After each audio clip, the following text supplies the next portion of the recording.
distinguidos líderes de comunidad, prominentes profesionales en la empresa y personas que han recibido las becas.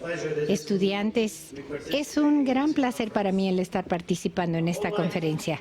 Durante toda mi vida, mi lugar favorito siempre fue el círculo de los ganadores. Es ahí en donde están los primeros 3 en terminar una carrera y donde pueden celebrar.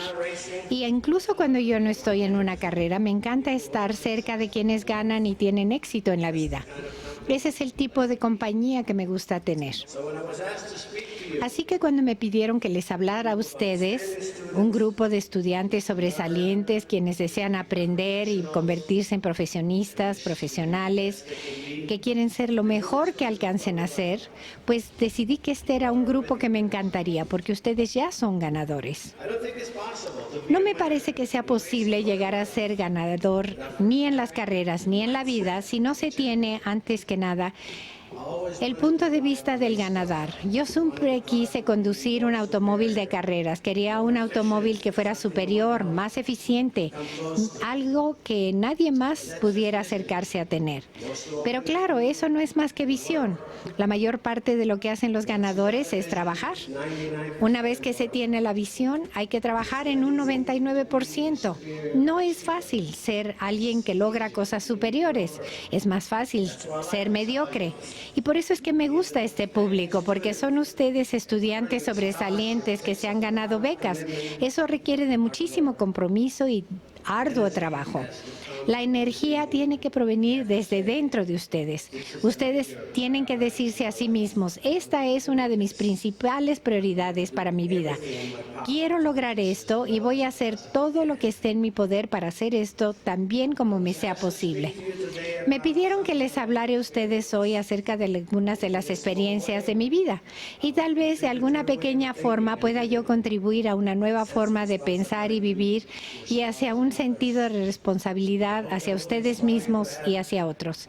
Espero poder inspirarles en cierta medida a tener una vida de principios, integridad y propósito. No creo que sea posible lograr eso sin antes tener a las personas que nos acompañen que sean las correctas, que nos den su experiencia, su conocimiento, asistencia y apoyo. Eso es lo que hace posible el ganar. Toda mi vida me rodeé de personas que me podían ayudar a ganar. Instructores, ingenieros, mecánicos, patrocinadores y juntos buscamos la velocidad, la potencia, la eficiencia, la animación y la mejor tecnología que podíamos conseguir. Quería yo estar cerca de las personas que compartían ese compromiso y que querían hablar acerca de eso y oírme hablar a mí durante 24 horas al día al respecto. Así fue para mí. Mi vida y mi trabajo siempre fueron una misma cosa.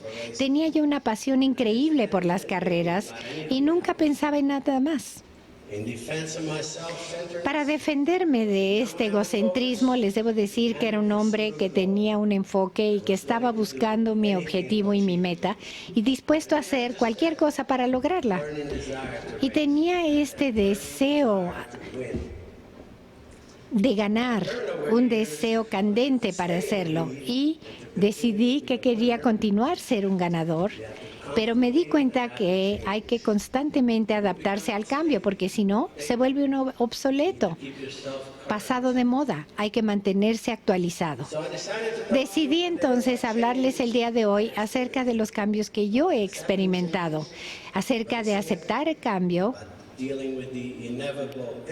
acerca de hacer frente a los fracasos inevitables y, sobre todo, acerca de nunca volver la mirada hacia atrás. ¿Cómo sucedió? Mi niñez la pasé en Italia, pasé a vivir a Estados Unidos, tuve altos y bajos en mi carrera y luego me jubilé de las carreras.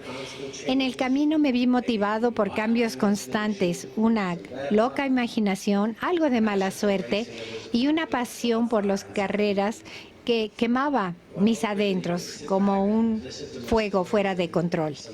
Espero que al recordar mis historias algún día se puedan decir a sí mismos, sí, yo me puedo identificar con eso. La mayor parte de la gente sabe que mi primer amor fue manejar automóviles de carrera. Lo amé desde el primer día hasta el último. Y bueno, No solamente lo amé, eso es expresarme a la ligera.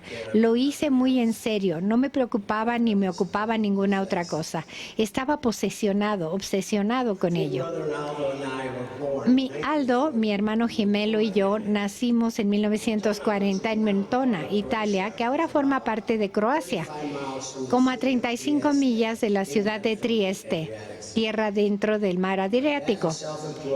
Mi padre era autoempleado y nos daba una buena vida porque era propietario de 7 granjas, sobre todo de uvas y de campos de trigo que eran cuidadas cuidadosamente pulgada por pulgada.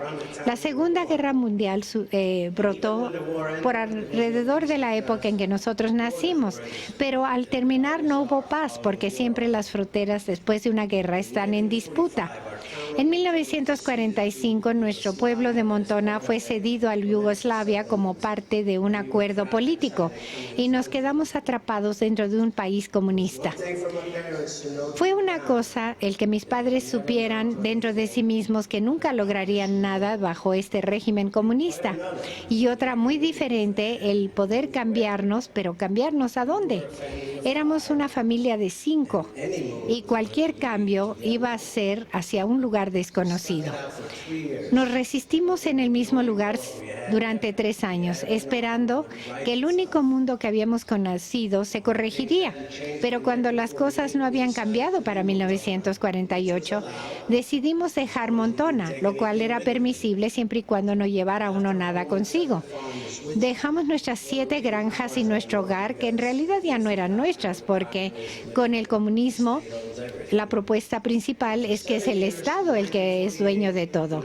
Y de 1948 al 55 vivimos en un campo para refugiados llamado Lucca, que es una ciudad en Tuscania, con 5,000 personas que vivían ahí. Y vivíamos muy hacinados en una habitación con unas 25 familias más que estaban separadas entre sí por mantas. Más que nada, mi padre quería salir de allí a como diera lugar. Pero no era nada más cuestión de recoger e irnos.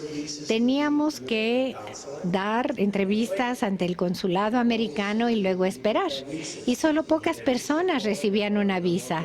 Y luego, después de llegar a un límite, no se otorgaban más. Pero era mucha gente la que se quería ir. Algunos querían ir a Argentina, otros a Australia, otros más a Canadá y tal vez algunos a México.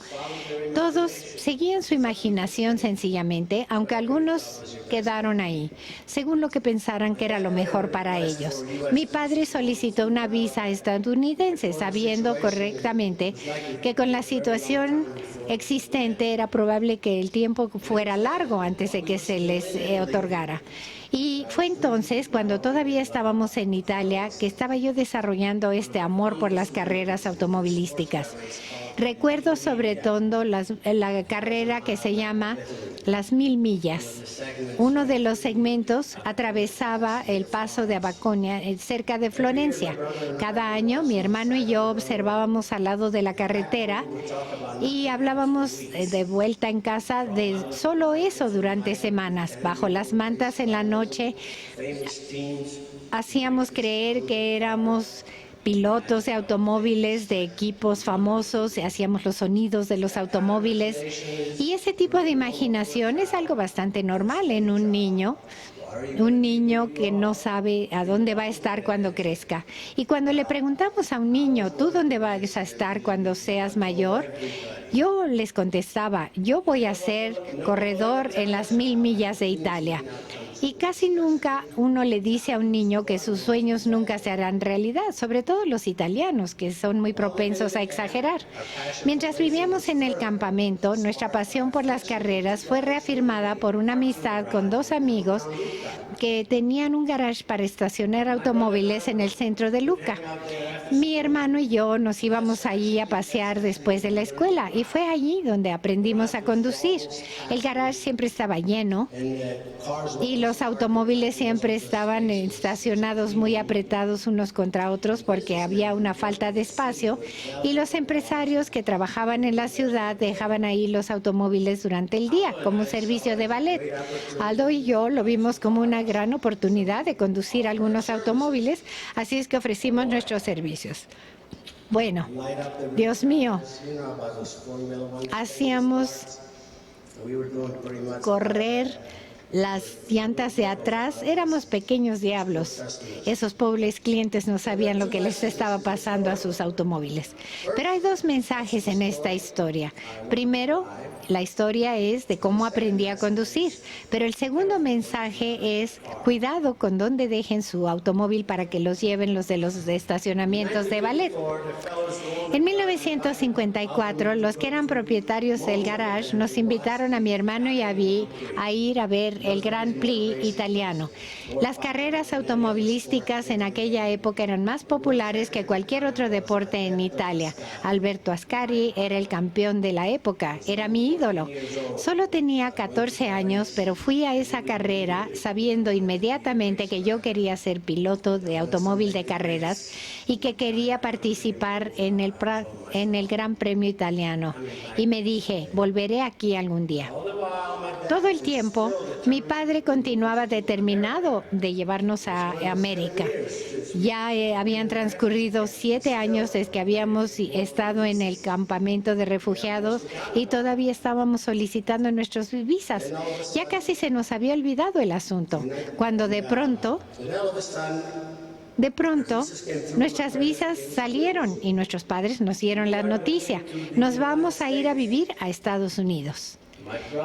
Mi hermano y yo estábamos desesperados, no queríamos irnos. Temíamos que nuestro sueño de llegar a ser pilotos de automóvil de carreras nunca se haría realidad. Pero bueno, Estados Unidos, nos dijeron nuestros padres, representa una mucha mayor oportunidad. ¿Pero qué tipo de oportunidad? Pensábamos nosotros, ¿que no la podemos encontrar en Italia? Para mí, a menos de que hubiera un milagro, nuestras vidas estaban acabadas.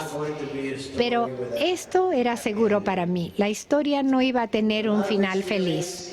Con muchos sentimientos muy mezclados, partimos para América dejando la mayor parte de nuestras pertenencias atrás.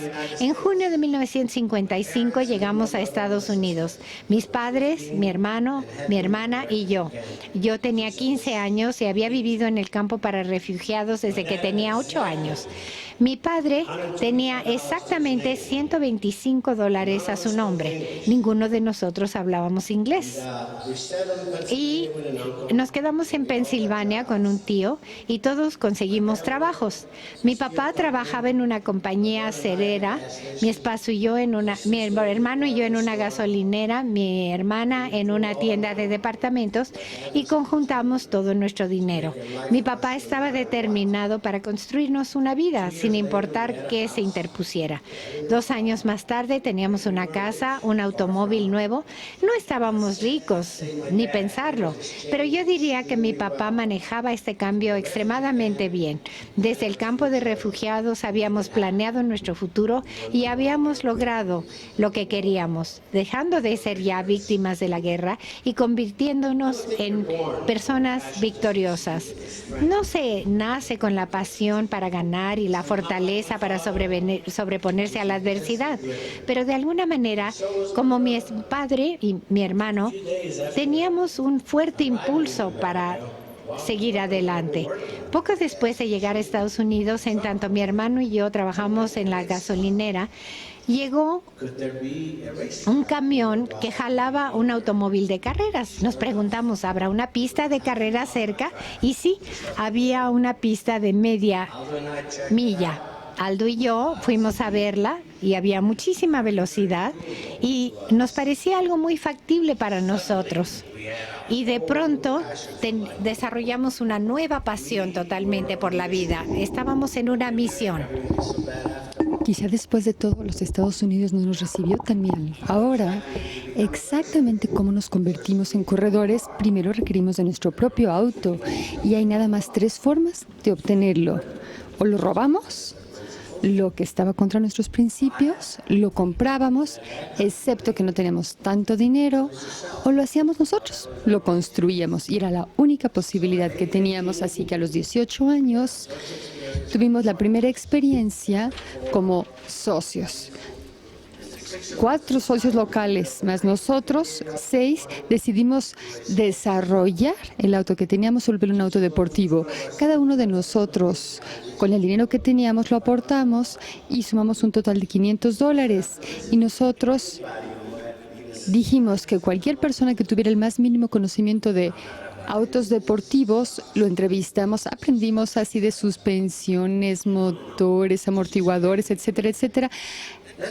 Recopilamos toda la información después. Este amigo inteligente, el más inteligente del grupo, trajo la idea de por qué no compramos más información.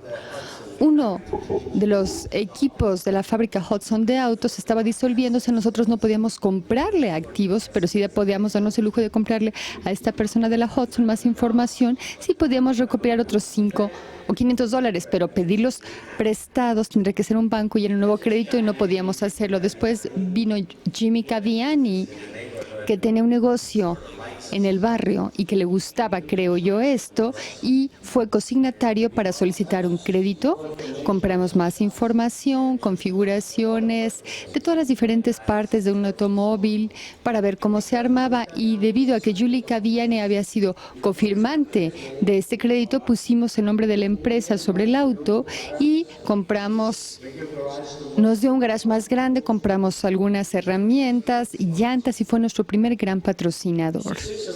Los 6 adolescentes trabajamos de manera muy diligente en este auto para poder arrancar la siguiente temporada de carreras y estábamos tan orgullosos de lo que habíamos hecho y desarrollado con nuestro Hudson que mi hermano y yo prácticamente quisiéramos ver nosotros como si fuéramos autos de carreras. O sea, tenía que parecer que ya sabíamos de qué hablábamos, así que lo que hicimos es prestar de Salas Sports unos trajes profesionales de corredores, que era un garage profesional en Italia, y tenía zippers por todos lados. El típico traje del corredor me lo puse, y llegué ahí y me sentí como si yo era dueño de los pits. Teníamos que encajar, a fuerzas teníamos. Y dijimos que habíamos sido corredores durante mucho tiempo en aquella época. No había forma de que alguien pudiera verificarlo. No existía nada como Google, ¿verdad? No había ni internet, ni siquiera había computadoras. Y nuestra primera carrera fue el 27 de marzo de 1959 y para el mes de julio, Aldo y yo ya habíamos pagado a todo el mundo el crédito, incluyendo al del banco. Fuéramos propietarios únicos, ya no teníamos adeudos. A los 19 años, nuestro sueño se había convertido en realidad. Y 4 años después de llegar a Estados Unidos, mi hermano y yo éramos corredores, teníamos nuestro auto. Un fin de semana lo utilizaba él y el otro yo. Y la primera 4 carreras ambos fuimos ganadores, cada uno de 2 de ellas. Es así como empezó mi carrera, mi récord. ¿Por qué les estoy platicando todo esto? Por 2 diferentes razones. La primera es que desarrollar y construir mi propio auto de carreras fue un punto básico en mi vida para autoconfianza. Decía yo, quiero hacerlo, me gustaría, algún día lo voy a lograr, podría. Sin embargo, el tener buenas intenciones en la vida no es suficiente. Uno no gana con el deseo nada más. Uno tiene que de alguna manera hacer que el deseo se descomponga en pequeñas partes y hacer poco a poco que las cosas sean una realidad. Para mí, desarrollar el auto fue una obsesión maravillosa y el primero de los pasos para hacer realidad mi sueño. Ahora, la segunda razón por la cual les platico que yo mismo construí mi auto de carreras es porque hubo un punto en mi vida donde realmente desarrollé una pasión por ganar y una pasión por la tecnología de los automóviles. Y el construir este auto me permitió estimularme para hacer nuevos desarrollos en un futuro. A mí me fascina manejar, pero tenía la misma pasión por regresar al garage y trabajar sobre la máquina del auto. Yo tenía un compromiso maravilloso y toda mi devoción la tenía el producto terminado. Nosotros aprendimos de prueba y error. Había muchas cosas que tuvimos que aprender en la práctica, explorar, arriesgarnos, y todos los cambios que se hicieron al auto de carreras fueron motivados por la retroalimentación de la gente. Tenía tantas ganas de ganar que el conocimiento me permitía a mí lograr algo mejor. Y este amor del conocimiento venía de la curiosidad. Siempre pensábamos en el auto, o sea, las 24 horas al día era lo que hacíamos. Hablar de autos, hay que probar esto, el otro. Todo el tiempo pensaba en los autos y la única regla para mejorar era el cambio constantemente y ver cómo respondía el auto a los cambios. Probábamos cualquier cosa para poder llegar mejor a la competencia y después aprendíamos obviamente de nuestros errores y probamos algo nuevo, siempre nuevo. Nunca nos deteníamos, siempre pensábamos qué es lo que podemos hacer mejor el día de mañana y después de el sabor de la victoria, dije, esto es lo mío y proseguí y así se inició mi carrera automovilística. La parte interesante de esta historia es que para mi hermano Aldo no funcionó igual. ¿Por qué? Porque él tuvo 2 accidentes muy graves y como resultado del último de ellos, 10 años después, en 1969, se hospitalizó durante varias semanas y sufrió de lesiones faciales severas que de hecho ya nos hacen no vernos como gemelos idénticos. A pesar de que mi carrera estaba en ese momento floreciendo, era el final de las carreras para Aldo y él había trabajado tan arduamente como yo en esto y lo quería tanto como lo quería yo. Y fue muy difícil para mí el tratar de describir esta escena tan difícil. Hoy en día mi hermano es un empresario muy exitoso. A 25 años de esto, él me vio desde la línea de los pits, ver cómo yo lograba el sueño que ambos compartimos en un principio. La historia de Aldo no tiene nada que ver con este accidente que sufrió, sino él tuvo el poder de adaptarse a sí mismo al cambio y nuevamente se convirtió en un victorioso y no un victimado de la situación, no fue una víctima de la situación. Él desarrolló nuevos intereses y así estos tomaron el lugar de su deseo de correr porque tenía el gran carácter, esa gran personal que requieren los corredores de autos y nunca tuvo celos de él hacia mí, nunca tuvo un mal deseo hacia mí, siempre me echaba porras día tras día y los recuerdos que nos hacen sonreír ahora son los buenos y los malos. Y a partir de mi experiencia, ambos aprendimos lecciones muy valiosas. La vida no siempre es justa. No porque uno trabaje arduamente, no quiere decir que siempre vamos a tener una recompensa a cambio. Hay obstáculos, nos veremos vencidos y hay sueños que nunca lograremos implementar en la vida, pero eso es parte de la vida misma.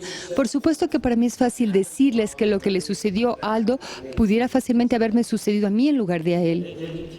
Pero no me sucedió y yo terminé siendo un corredor durante muchos años, 36 años. Y la gente me pregunta, ¿qué es lo que te mantuvo motivado tantos años para correr? El factor clave fue mi fascinación por la tecnología de autos deportivos. Tantos descubrimientos me mantuvieron todo el tiempo motivados. A mí me fascina el cambio y los desarrollos continuos. Me gusta imaginar los cambios que vi yo durante tantos años. Siempre estaba tratando de encontrar nuevas soluciones. Y de pronto llegaron las computadoras. Déjenme decirles cómo las computadoras realmente operaron en nuestro favor. Más o menos a mediados de los 80, cuando los equipos de carreras empezaron a utilizar las computadoras como herramienta. Y definitivamente hizo que las carreras se fueran a una dimensión nueva. Los equipos de carreras empezaron a contratar ingenieros que estaban saliendo del MIT, que es el instituto tecnológico más importante, y nosotros contratamos a los científicos más sofisticados y ellos nos ayudaron a instrumentar los autos. Imagínense nada más entonces.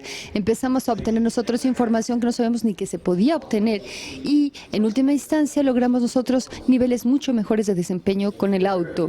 Las computadoras nos daban información sobre el chasis, la suspensión, la flexión. Podíamos medir nosotros las fuerzas de caballaje, en fin, hasta entonces en el pasado únicamente eran cálculos mentales. Sin embargo, esto nos dio sistemas que nos permitían mapear la curva del combustible, las revoluciones y así maximizar la potencia en todos los diferentes ámbitos. Y esto cobró mucha importancia no únicamente para obtener la máxima potencia en la carrera misma, sino también para la energía del combustible. Ahora, los autos de carreras obtuvieron toda la tecnología digital adicional donde pudieron obtener toda la información inmediata de kilometraje que se les enviaba a los pits. Y esta información era útil porque todo lo que estaba en el auto se veía monitoreado digitalmente. No únicamente la velocidad, sino mucho más. Y entonces la velocidad del auto se basaba en estos datos. Empezamos a eficientar mucho más todas las diferentes áreas, incluyendo la seguridad. Por ejemplo, empezamos a poner nosotros sensores en las llantas de los autos de carreras para monitorear la presión de las llantas. Y esto nos indicaba si cualquiera de estas tenía una pequeña fuga, una fuga casi imperceptible. Y esta información nos ayudaba a evitar desastres porque era la primera advertencia y entonces lo que sabemos es sacar de la pista al auto, al conductor a 220 millas por hora. En el momento que esta persona podía detectar que había una fuga en la llanta era demasiado tarde. Esa es la razón por la cual los ingenieros de los pits están constantemente viendo los monitores de las computadoras para poder tener esta retroalimentación importantísima de lo que sucede en el auto. Y como el nivel de tecnología es tan alto, ahora tenemos que tener ingenieros en el equipo que realmente tengan una pasión por la exploración. Queremos que las personas del equipo estén ahí día tras día, siempre averiguando, oye, ¿qué pasa si hacemos esto? ¿Qué pasa si hacemos lo otro? Y el truco en las carreras es siempre permanecer dentro de las reglas, por supuesto. Este deporte ahora está sumamente regulado y los buenos ingenieros, como los buenos abogados, hay que interpretar correctamente la ley. Debemos de poder nosotros de alguna manera optimizar y maximizar lo que sí está permitido. Y como únicamente tenemos ciertos límites permitidos, tenemos que aplicar al máximo los límites que se nos dan. Nosotros somos líderes, independientemente de nuestra industria, y si lo somos, tendremos que aprovechar al máximo las ventajas que se nos preste hasta que la competencia nos alcance. Tenemos que estar determinados nosotros por el progreso hasta aquel punto en donde nuestra imaginación nos pueda limitar. Esa es la razón por la cual realmente no podemos tener nunca demasiada confianza si corremos. Si nosotros sabemos algo, en especial si es una necesidad, podemos nosotros estar seguros que hay alguien que está tratando de imitarnos o mejorar lo que estamos haciendo. Tenemos que luchar continuamente por la excelencia, por lo mejor. Tenemos nosotros que hacerlo esto con un sentido de urgencia y arriesgarnos. No riesgos locos, claro, sino riesgos calculados. Tenemos que entender la calidad, la velocidad y equilibrar ambas cosas. Toda mi carrera me arriesgué. Siempre que participaba en una carrera, quería estar ahí, quería ser el más rápido en la práctica, quería calificar y quería ganar carrera tras carrera. En 1976, en el Grand Prix de Japón, Mount Fuji, estaba lloviendo como jamás se había visto llover y había llovido toda la noche y ya casi se iniciaba la carrera y había grandes dudas sobre deberíamos o no correr. Los organizadores decidieron decir, adelante, se corre, e inició a tiempo la carrera y definitivamente había un diluvio. Las condiciones eran tan malas que hubo grandes accidentes. Algunos de los conductores, incluyendo a Niki Lauda, dijeron, me tengo que salir. ¿Por qué? Porque sus autos tuvieron un accidente. Yo no estoy siendo irrespetuoso con Niki Lauda, para nada. Él ha sido uno de los maravillosos conductores. Sin embargo, y más estoy diciendo lo que sucedió, y él decidió salirse de la carrera. Personalmente, yo tendría que ahogarme en agua antes de decidir salirme de una carrera. Esta fue la última carrera de la temporada y Niki únicamente tenía que terminar como uno de los 6 más importantes y ganar un solo punto para ser realmente el campeón, pero él decidió salirse de la carrera, no estuvo dispuesto Niki Lauda a tomar ese riesgo y al no tomar ese riesgo, él dejó el campeonato mundial. Para mí, el riesgo más grande hubiera sido no hacer nada, o sea, dejar la carrera. Yo me reuní con el equipo en los pits, con mis patrocinadores. Nosotros habíamos de alguna manera creado un sentido de unidad. Si yo dejaba la carrera, dejaba a todos fuera de la carrera. Yo gané la carrera y James Humphrey se convirtió en el campeón mundial. Para todos los conductores que no dejaron la carrera, les llevó una concentración que les consumió una gran cantidad de energía. Se requirió de tenacidad y voluntad y poder hasta llegar a esa línea de meta. A nivel de clase mundial, en cualquier campo, nosotros tenemos que, de alguna manera, tener la mentalidad basada en la competencia, en cada uno de los músculos del cuerpo, hasta llegar a la meta. Muchas cosas buenas tenemos nosotros al ganar una carrera y yo tuve grandes experiencias al ganar y esto cambió completamente mi vida. Sin embargo, todos también tenemos días en donde de pronto nos olvidamos de las casas. Yo no hablo nada más de los días en que pedí una carrera. Podemos tener problemas, por ejemplo, de motores que se descomponen o llantas, pero no nada más hablo de esto, hablo también de muertes en la vida. En 1969 en Hanford, California, por ejemplo, estaba llegando yo a detenerme en los pits y había un miembro de uno de los equipos que de alguna manera se incendió. En aquella época no teníamos radios y nadie pudo advertirle a esta persona que había un incendio en los pits cerca de donde estaba esta, y este miembro del equipo definitivamente lo golpeé. Yo no sabía que había muerto sino hasta después de la carrera, y gané la carrera. Y este fue mi primer desgracia para un gran patrocinador. Y ninguno de nosotros estamos celebrando porque sin querer se había muerto la persona del equipo. Después de esto, cuando ya tuvimos radios, se evitaron muchísimos accidentes de pit. Sin embargo, si yo hubiera tenido un radio en aquella época y hubieran existido, se me hubiera advertido que la persona estaba ahí porque había un incendio, yo la podía podido evitar en Monza. En 1978 hubo una carrera muy importante y esta carrera tuvo gran importancia por dos razones. La primera es porque estaba de regreso yo en Italia, en Monza, exactamente el mismísimo lugar donde mi sueño se había iniciado hace muchos años, donde mi hermano y yo habíamos visto nuestra primera carrera de Fórmula 1 desde el estacionamiento, pero aquí no estaba de espectador esta vez, estaba sentado yo ahí en el lugar, compitiendo, y había terminado yo una vuelta, y esta carrera también iba a determinar en gran medida lo que era el campeonato mundial del Fórmula 1, y podía ser ya sea yo o mi compañero de equipo y mejor amigo, Ronnie Peterson. Al inicio de la carrera hubo un accidente impresionante y Ronnie definitivamente frente a nosotros se hizo pedazos su coche, se incendió el auto y gané yo entonces el campeonato mundial ese día. Ronnie Peterson, mi amigo, murió. Debía haber sido el día más feliz de mi vida. El sueño de mi vida se había cumplido. Cuando mi hermano y yo dijimos la primera vez, cuando teníamos 14 años, éramos espectadores precisamente en Monza, la carrera de Monza. Ya era completo mi sueño, yo era campeón mundial. Sin embargo, mi equipo, mi compañero de equipo, mi mejor amigo había muerto en esa carrera y la combinación de la tragedia y el triunfo era insoportable para mí. Y hubo muchísimas otras tragedias en mi vida. Y algunas personas se preguntan cómo los equipos de carreras o inclusive los negocios mismos que sufren este tipo de tragedias pueden seguir adelante. Cuando hay algo tan devastador que nosotros tenemos que enfrentar, quizá el alejarse del negocio o el dejar la pista es una opción. Sí, dejar la pista es una opción, pero lo que tenemos nosotros que estar conscientes y poner en perspectiva es que hay algunas circunstancias que están fuera del control de nosotros. Probablemente hay una falla del equipo, algo más que puede haber fallado que está fuera de nuestro alcance. Les guste o no, ustedes en la vida van a tener buenos días y malos días como los que acabo de describir. Y nunca se excedan de confianza en sí mismo cuando las cosas vayan bien, pero tampoco puedan decir que si hay un obstáculo, un problema, una tragedia, ustedes de alguna manera queden devastados. No, enfóquense en lo que sigue.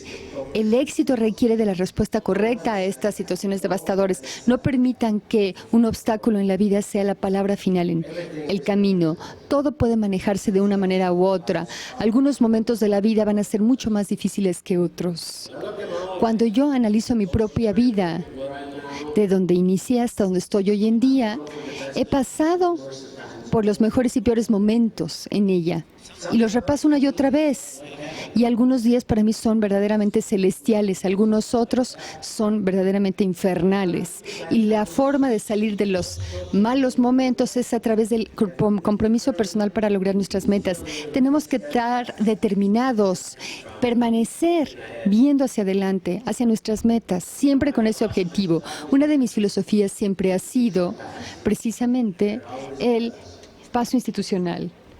Y hay un cambio más importante también que impactó mi vida y que me retiro de la carrera. Cuando tomé yo la última vuelta en 1994 en una pista de carreras, lo hice con gran pena en mi corazón. Era tan emotivo.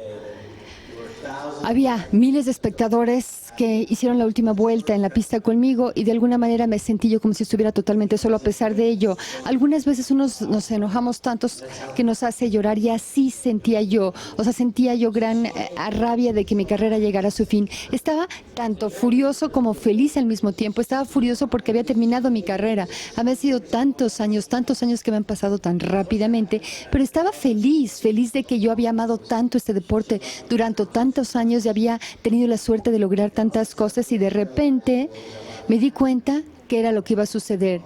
Estaba yo a punto de bajar de mi auto de carreras para siempre y mañana tenía que iniciar una nueva fase de mi vida. No era el final, no, era un nuevo inicio en una etapa nueva de mi vida. Nuevamente el futuro ya había alcanzado al presente. Hoy en día yo tengo muchos negocios.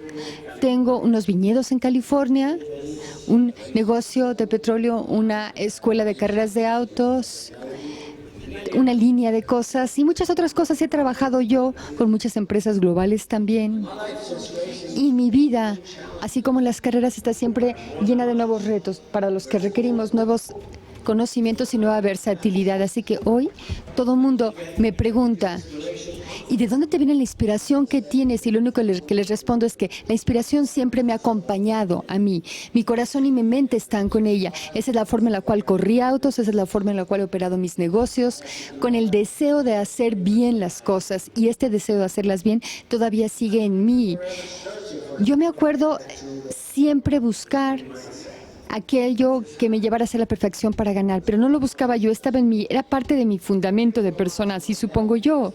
Y esto, de alguna manera, lo recuerdo que lo aprendí de mi padre, la determinación de mi padre de que hiciéramos una nueva vida con él en América, y de observar a mi hermano. Esta determinación viene de muchas cosas, de muchos pasajes de mi vida. Uno tiene precisamente las bases, y una vez que tiene estas bases bien fundamentadas, uno encuentra en sí mismo el éxito, y si tiene éxito, pues cada vez tendremos expectativas más altas. Esta es una evolución que se va dando por sí sola. Y ahora he estado viviendo en los Estados Unidos durante ya más de 50 años y recuerdo perfectamente que cuando tenía 15 estaba totalmente infeliz nada más de pensar que me iban a mudar a los Estados Unidos, y esto era porque realmente no entendía lo que buscaban mis papás cuando me decían vamos tras oportunidades. Vamos a los Estados Unidos, hijo, a buscar más oportunidades. Era lo único que me habían dicho a mí, buscar oportunidades, pero todo lo que aprendí. En conclusión, quisiera hablarles algunas de las lecciones que he aprendido. Aprendí que no hay inicios del todo frescos. Aun cuando se pase uno a vivir al otro lado del planeta o acepte un nuevo empleo, no se empieza de nuevo, porque la vida es acumulativa, tanto la felicidad como el sufrimiento, todo ello se acumula en nuestras áreas de almacenamiento, si saben lo que quiero decir. Pero he aprendido también que puede uno recogerse, ponerse de pie, quitarse el polvo todos los santos días. Y cada éxito siempre está construido sobre la adversidad, el fracaso, pero la manera en que le damos la vuelta a eso es lo importante. Mis padres no pudieron haber previsto nuestro futuro cuando dejamos Italia, pero de ello aprendí el valor y la autoconfianza como para aceptar los retos sin estar tan seguros de tener éxito. También aprendí que el cambio generalmente no es demasiado cómodo y de hecho puede ser un verdadero problema. Y que lo que va a dar resultado ayer no dará resultado necesariamente mañana, pero que lo mejor es darle la bienvenida al cambio más que resistirlo. El haber crecido en un campo de refugiados y haber viajado alrededor del mundo me dio un mucho mejor marco de referencia que si nada más hubiese pasado mi vida en Estados Unidos, porque aprendí a respetar a personas con diferentes culturas, con distintas perspectivas, y estas diferentes perspectivas y valores, diferentes formas de pensar, es lo que nos hace colectivamente brillantes cuando estamos viajando juntos. Si hay 10 personas sentadas alrededor de una mesa, todas ellas comparten las mismas ideas, pues sencillamente no necesitarían estar ahí. En cada equipo es necesario tener diferentes puntos de vista y diferentes habilidades de pensamiento, pensadores analíticos, críticos, innovadores, aquellos con originalidad. Se necesita el innovador, el que está en el aspecto de operaciones también, para que juntos puedan visualizar una estrategia y diseñarla para que funcione. Entre mayor sea el equipo, mayores son los recursos con los que se cuenta. Actualmente, el nivel de conocimientos es tan grande y la competencia es tan dura que tenemos que llenar nuestras habitaciones con personas que estén apasionadas por la exploración. Gente en nuestro equipo que día tras día siempre esté preguntando, ¿y qué tal si hacemos esto o aquello? Y esta gente que siempre esté viendo hacia adelante, nunca hacia atrás. Cuando salí de Italia, temía que mi vida se iba a volver más estrecha y limitada. Y a lo largo de mi carrera hubieron varios cambios, contratiempos y desilusiones que en el momento me parecían devastadores. Pero en retrospectiva me doy cuenta de que muchas de estas cosas eran nada más inconvenientes y hasta puntos de partida para algo mejor. Y sí tuve el poder de adaptarme al cambio y de lograr el éxito. Y estoy seguro que en este público, en esta sala, hay muchas historias de personas, familias, padres, quienes han tenido también el poder de adaptarse al cambio y de triunfar. Y si suele ser que ustedes son alguna de estas personas, tal vez como yo, tengan fe en que los sueños pueden volverse realidad y pueden creer en la posibilidad de milagros y de finales felices. Les agradezco mucho el haberme invitado a estar aquí hoy y espero que de alguna forma mis historias hayan tenido significado para ustedes. Andretti, la primera pregunta que quisiéramos hacerle, a usted le tocó correr en algunas ocasiones en México, con los hermanos Rodríguez, con Héctor Alonso Rebaque, incluso con Adrián Fernández. ¿Qué recuerdos le tiene a usted el automovilismo deportivo mexicano o los pilotos mexicanos? Bueno, tengo muchísimos recuerdos de los pilotos mexicanos y el primero fue de Pedro Rodríguez. Pedro Rodríguez y por supuesto los hermanos Rodríguez, que eran muy famosos al inicio de los 60s. Desafortunadamente, las cosas no les resultaron tan bien al más joven, Ricardo, quien era fantástico, según entiendo, pero sí desarrollé una amistad con Pedro. Él y yo hicimos lo primero juntos en 1966 con nuestro Ferrari en 24 horas en Daytona. Y luego corrimos el Sebring juntos y luego también corrimos en la Fórmula 1. Allá hacia mediados de los 70s, cuando estaba corriendo para BRM. Y por supuesto, Héctor Rabaki también era uno de los pilotos contra los cuales competí. O sea, fueron varios. Y luego entramos en los automóviles Champ en Estados Unidos. Por supuesto, hubo un grupo muy interesante de pilotos entonces que habían tenido mucho éxito y habían quedado muy bien para México compitiendo en Estados Unidos, dándole mucho orgullo al país. Y bueno, he tenido grandes experiencias con México y en México y siempre tengo la esperanza de volver aquí, muy honestamente. Es un país excelente del mundo, es un lugar en donde he disfrutado de mis mejores vacaciones.